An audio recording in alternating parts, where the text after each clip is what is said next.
Everyone faces stress, but how we respond can make all the difference.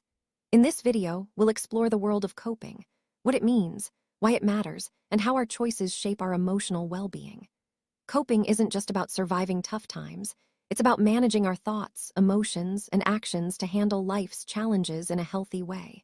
We'll break down the difference between adaptive and maladaptive coping, and why understanding these styles is crucial for mental health.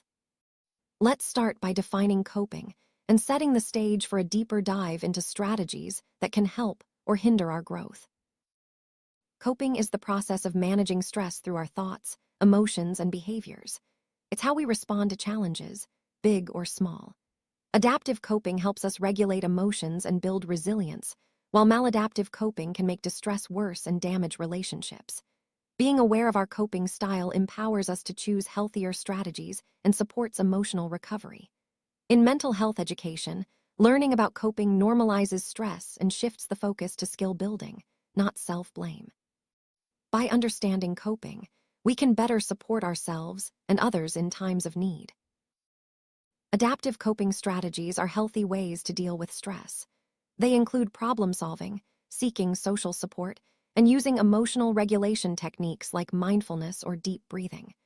These methods help us address issues directly, calm our minds, and see challenges from a balanced perspective. Creative outlets, regular exercise, and healthy routines also play a big role in building resilience and self-compassion. By practicing adaptive coping, we not only reduce distress, but also strengthen our ability to bounce back from setbacks. Let's look closer at adaptive coping in action. When faced with stress, some people talk things through with friends or family, while others turn to journaling or creative hobbies.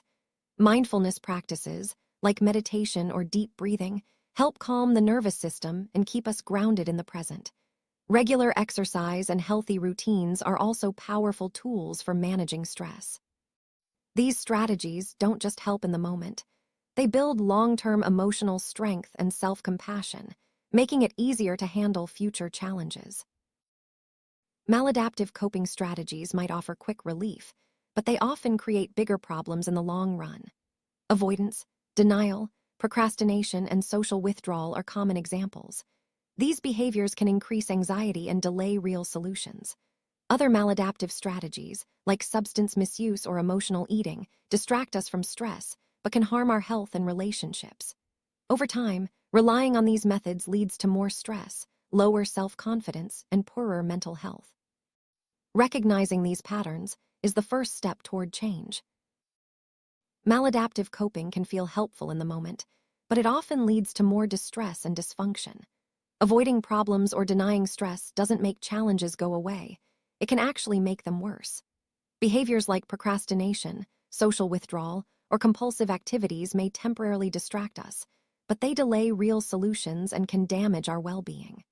Over time, these habits reduce our sense of control and self-efficacy, making it harder to cope with future stress.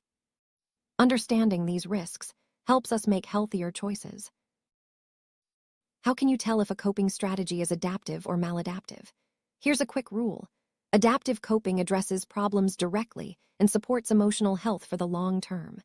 Maladaptive coping avoids distress in the short term, but often leads to more stress and negative outcomes later. Ask yourself, does this strategy help solve the problem or support my well-being? Also, context matters. A strategy like humor can be adaptive or maladaptive depending on how and why it's used. Reflecting on your coping style helps you make better choices. Defense mechanisms are unconscious ways we protect ourselves from stress or uncomfortable feelings. They can be mature or immature. Mature defenses, like humor, acceptance, or altruism, help us regulate emotions without distorting reality. These mechanisms support insight and emotional balance. Immature defenses, such as denial, projection, or acting out, distort reality and can lead to conflicts or emotional struggles. Recognizing the difference helps us choose healthier ways to cope and grow.